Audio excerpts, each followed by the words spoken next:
hello. Welcome. Happy Tuesday. And today we have a great topic that I'm certain, 100% certain, that will each and every one of us has encountered. And it has to do with boundaries and judgment. When and where, and when is the proper time where no is a full sentence. So, hi, Chris. How are you? Hi, great. How are you? Good. Every time that I go live for it's crazy. I just even now I press something and it shuts off, but it's fine. It's Well, you did it, girl. You did it. yeah. Yeah. How are you? I'm doing okay. How about you? I'm excited to connect today. I think that I need this as much as community. Absolutely. Absolutely. I mean, it's the way that with raw real talks, when we connect every single week, it's not just of topics of, we think of what is it that everyone wants to hear about.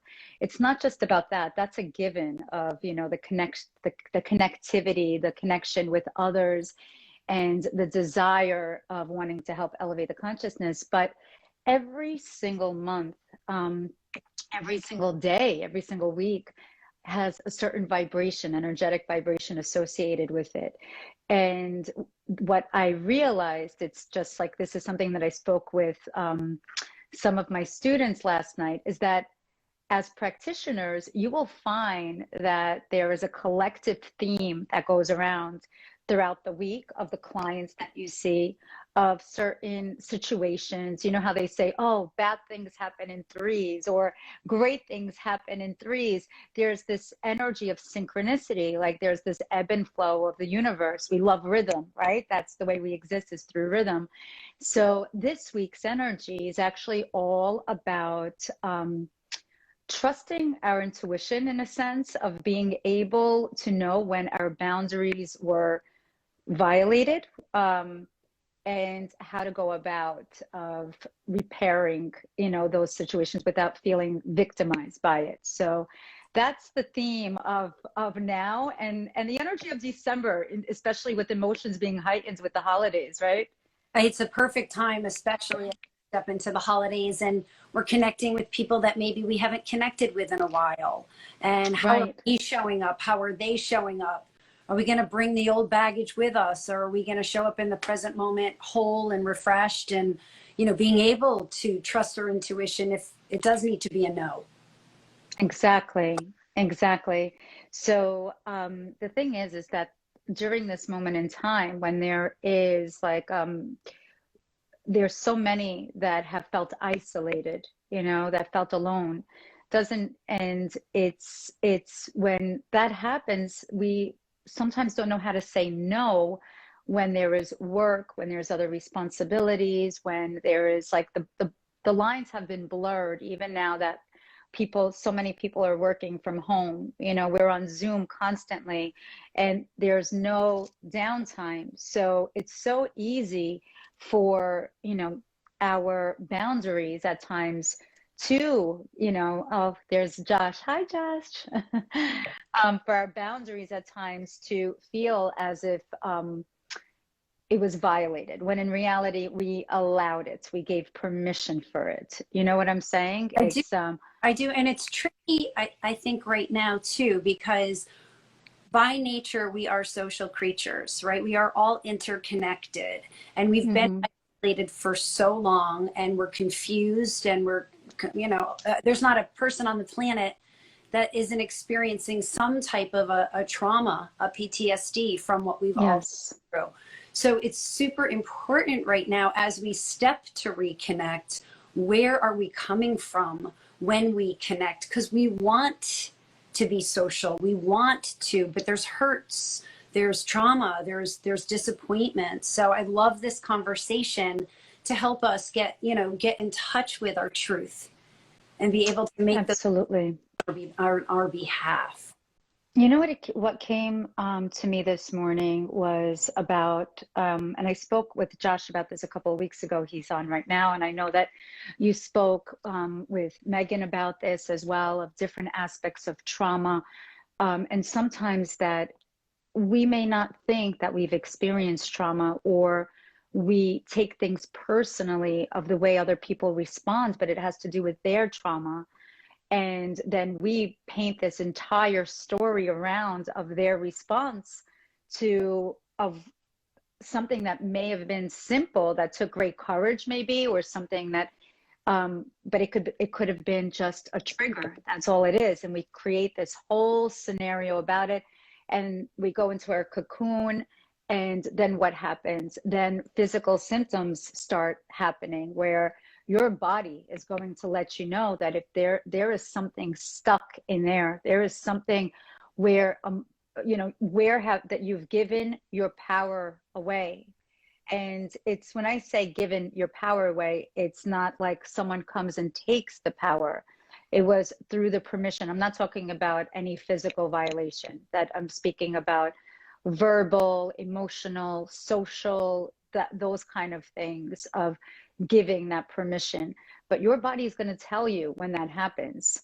My body's telling me right now, slow down, relax, do some releasing. And Jana, I have to tell you, last night was pretty interesting. My husband had a work holiday party that didn't include spouses.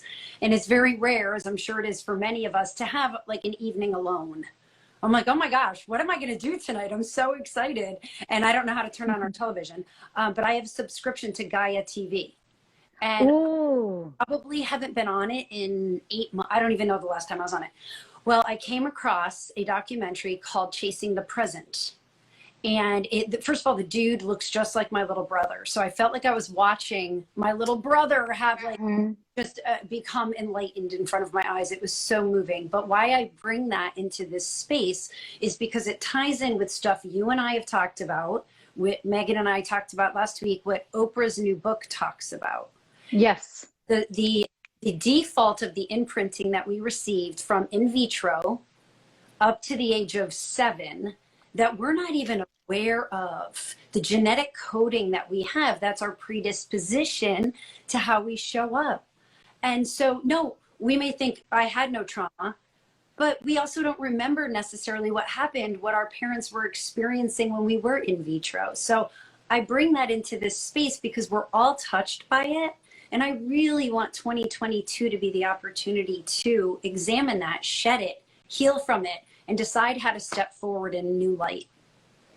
Yeah, it's amazing. What was the name of the doc? It's a documentary. Chasing the Present. Beautiful. I think. Beautiful. Yeah, I'll double check that. And I only got halfway through it last night, but it was just really touching and very real. Gaia can be very, very spiritual. And this was just very approachable. And it helped me a lot. Remember, like, I'm still working on shedding and releasing things that I don't even know I'm bringing with me. Absolutely. Absolutely. You see, with our 5 senses, right? We see, we hear, we taste, all of our 5 senses. You can think of it as like a camera. Everything that we have experienced, whether it's, whether we were in a situation or it was covert or overt type of things. And those memories, they get stored in a compartment in our body, somewhere in a particular organ. And when there are moments, as in adulthood as well, where we feel that our boundaries were, we allowed somebody to step over, we didn't know how to be, to say no.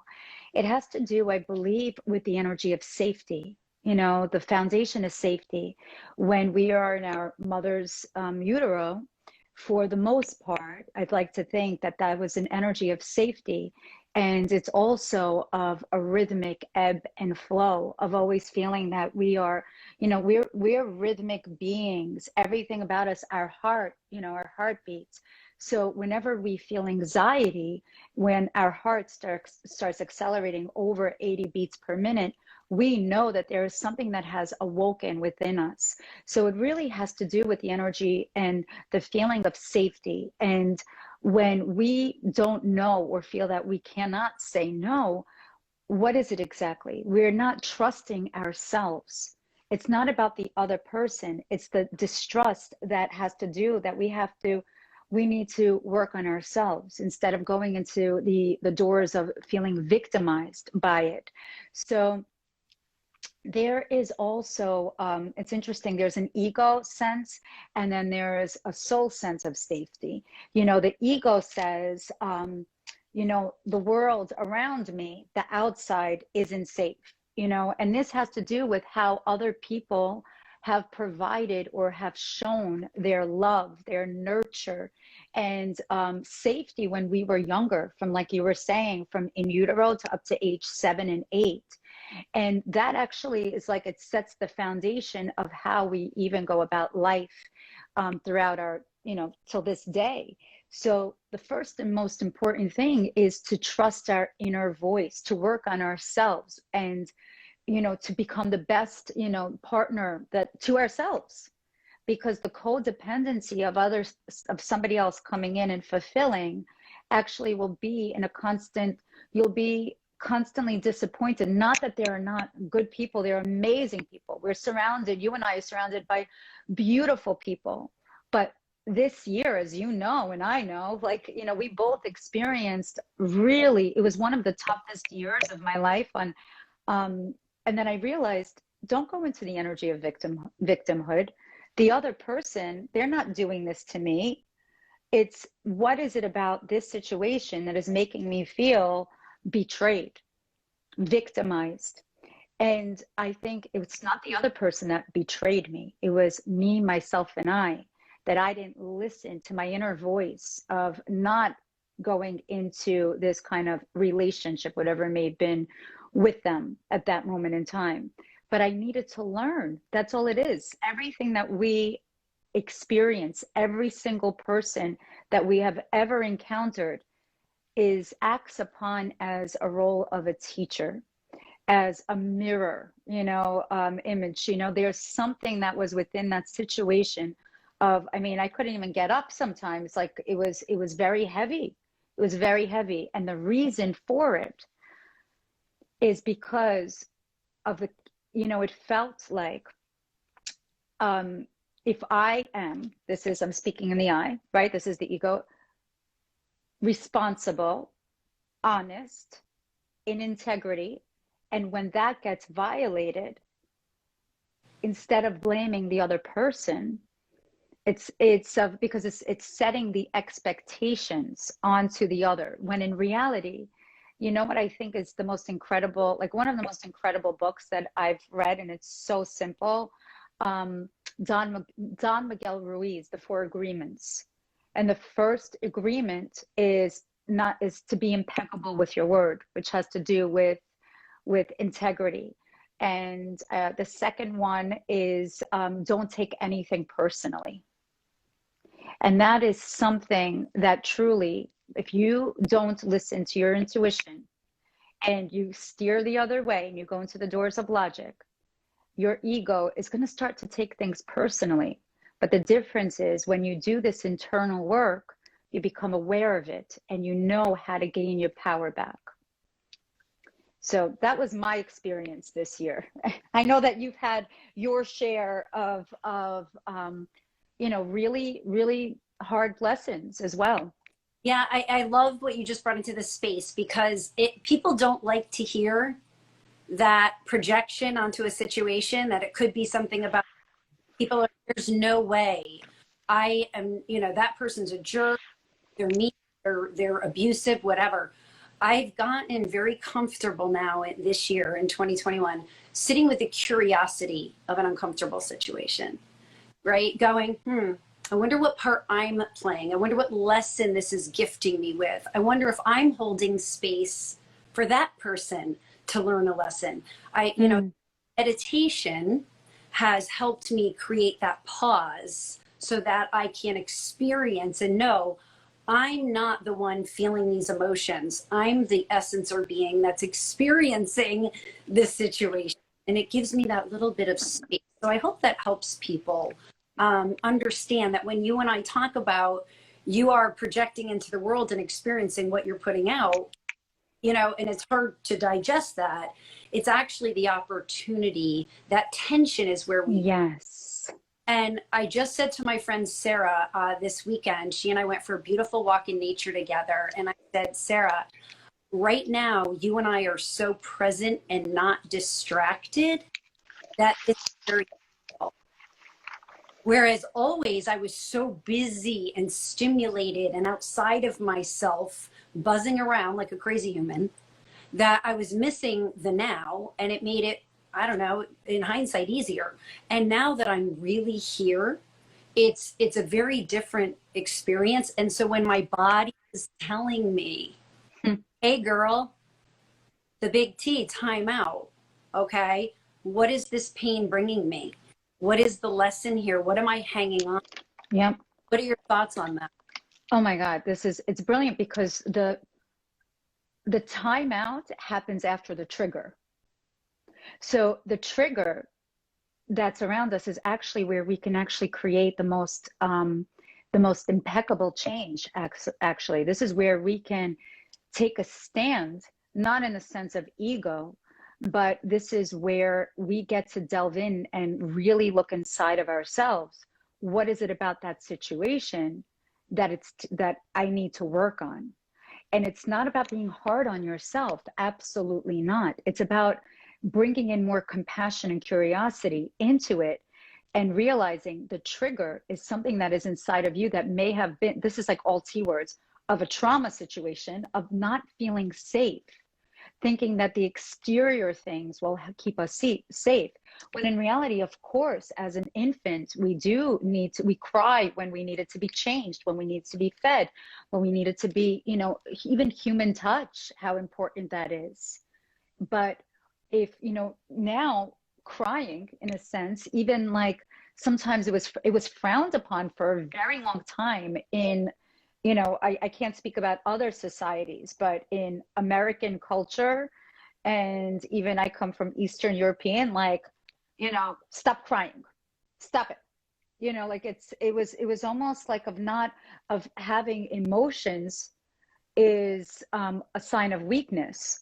So when we experience these triggers, we must give ourselves the permission to feel and see that this is a great opportunity for changing it. It's realizing that I need to take a time out.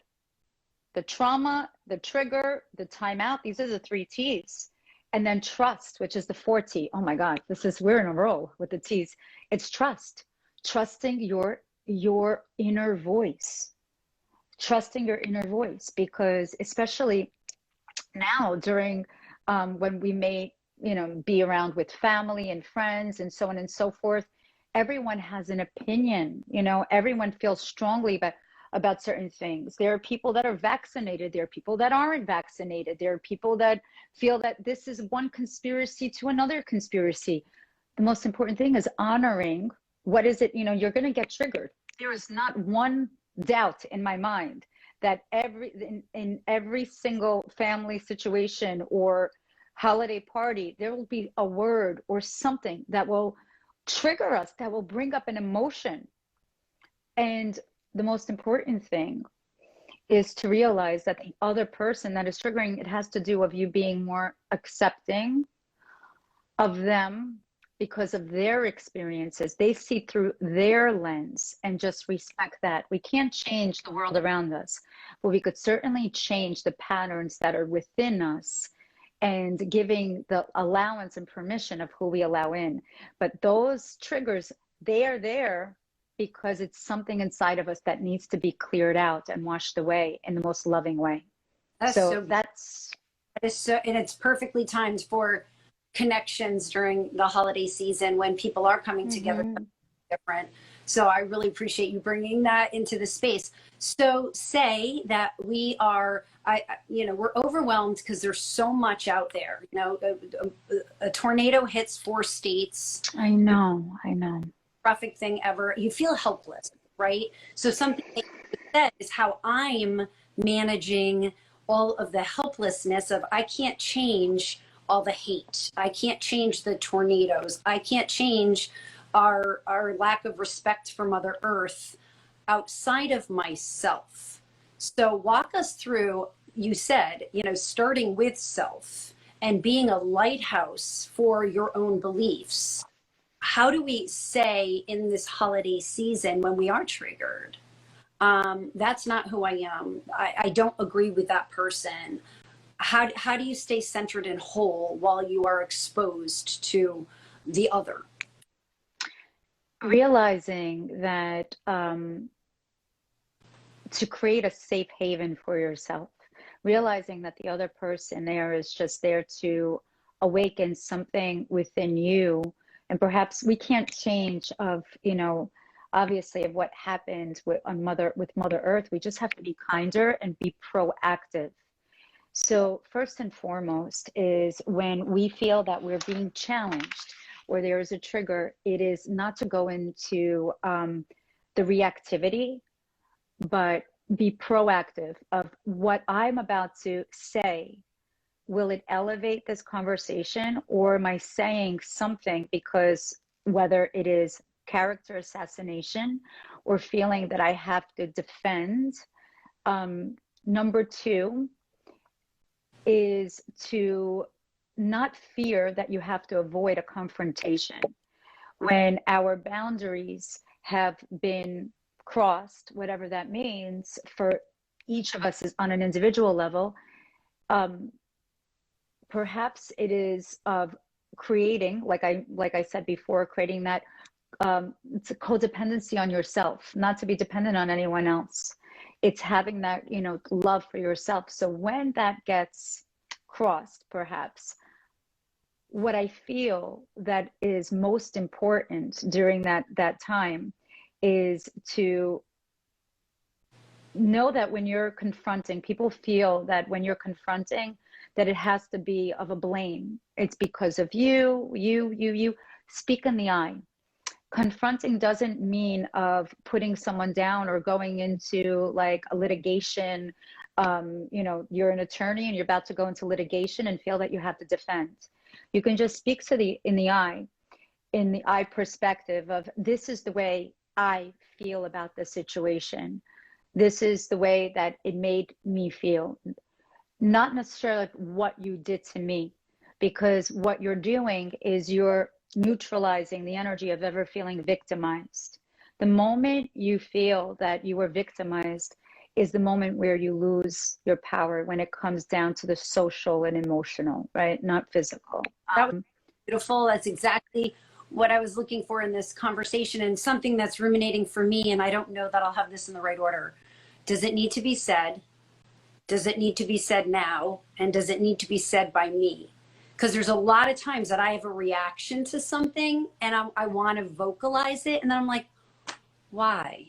Why? What's my point? Am I trying to blame? You know, am I trying to change them?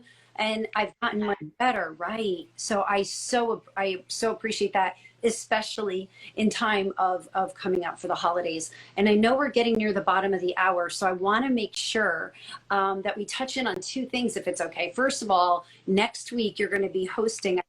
Who are you hosting as your guest next week? Oh, that's going to be a surprise, and it's going to be a great surprise. Okay.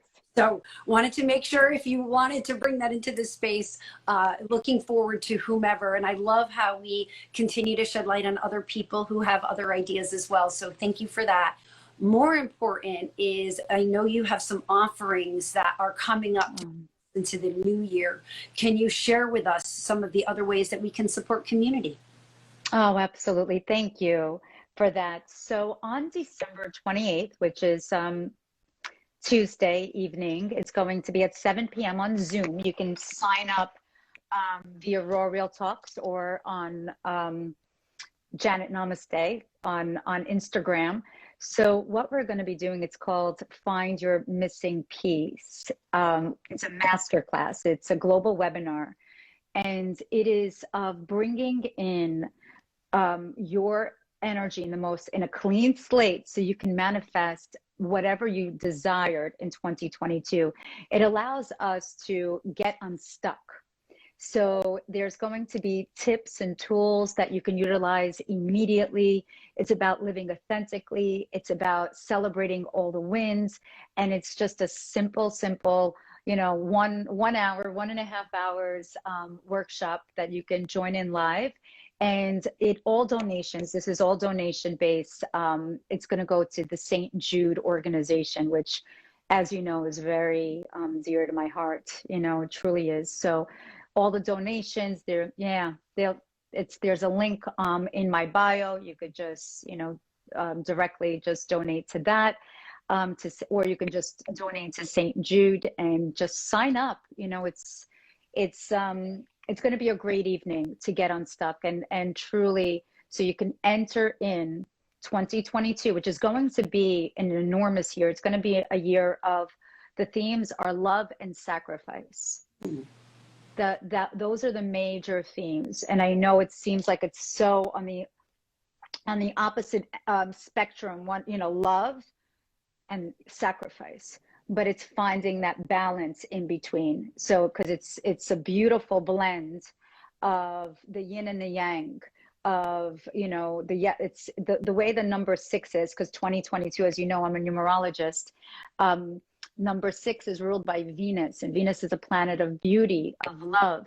So we are going to be really tuning in 2022 of learning how to honor the beauty that is inside of us, to cherish the wisdom that is within us, to learn about forgiveness and acceptance, and how we can share it with others without, when I speak about sacrifice, it's sacrificing the old self that kept us protected for all these years. So that workshop on the 28th of December, sign up and we will we'll journey through it together. We're in this, life together. So this is, my gift to the community, and I know you'll be on, so thank you. Well, it's, we're all connected, right? So, and the word sacrifice, I hear you on that, and it sounds scary, but I think we're all ready to shed a lot of the systems and the beliefs that we've been living that aren't working, and we know they're not working, and our bodies, our minds, our spirits are telling us that, and that's this disruption. So I welcome the opportunity to shed and to step through wholeheartedly. I'm really, really working on opening up my heart and getting out of the safety zone based on previous experiences, because there are no guarantees. And all we have is this present moment. So thank you for holding space so that we can all gain a cadence and strength and courage to step into our true essence and being. Thank you. Thank you. So we thank our viewers for today, for joining us, and just 3 takeaways. What are they? I'm gonna 3 takeaways for today's topic. And I think I'll say one and you'll say another. Number 1, when forgive yourself forgive yourself and accept of what was, and then I'll bring it to you. Honor your inner knowing. And the 3rd is integrate what you've known and what the wisdom that you have now, and be the change that you would like to see in the world. And until next time, we love you and namaste, and we will see you all next week. Bye, everyone.